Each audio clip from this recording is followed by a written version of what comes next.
كانت لنفرتاري مكانة عظيمة في نفس الملك الأسطوري خالد الذكر رمسيس الثاني، حتى أنه أنشأ لها معبدا خاصا بها ونقش عليه لمن تشرق من أجلها الشمس. يعتبر هذا المعبد تحفة فريدة لظهور الطابع الأنثوي للمعبد، فالمعبد لملكة ومخصص للإلهة حتحور.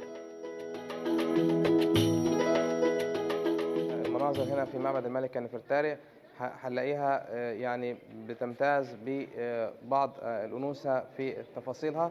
هنلاقي الملكة وهي يعني بتتباهى بأزيائها، وبتقوم باستعراض أزيائها والحلية بتاعتها، وهي بتقوم بتقديم قرابين زي الزهور والسلاسل الحتحورية للآلهة المختلفة.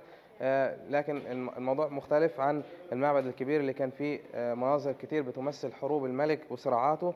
طبعا لأن المعبد معمول من أجل سيدة، فده كان شيء منطقي أن تكون هذه المناظر بتمثل شيء يعني ذات تفاصيل أنثوية.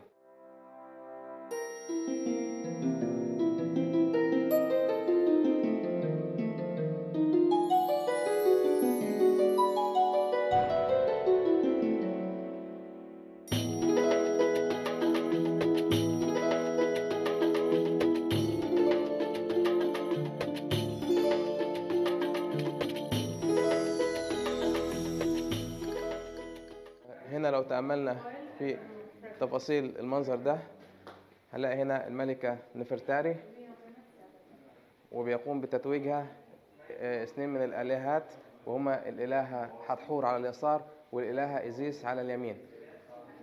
تماثيل هذا المنظر يعني بتنم على رقي الفن المصري القديم. لو شفنا الصفات التشريحية بتاعت الجسد ورشاقة السيدات، لو شفنا زي الملكة والحلي بتاعها، الوقفة يعني الكلاس للملكة، هنشوف طبعا ده بيدل على رقي الفن المصري القديم أو الدرجة اللي وصل لها المصري القديم من الازدهار. طبعا برضو اللي ساعدنا في كده كمان احتفاظ المعبد بألوانه بشكل كبير، بين لنا طبعا التفاصيل الجمالية في المناظر بتاعة المعبد. هنا منظر آخر بيمثل الملكة نفرتاري وهي بتقوم بتقديم نبات البردي للإلهة حتحور، وهي في أحراش الدلتا. وده الشكل طبعا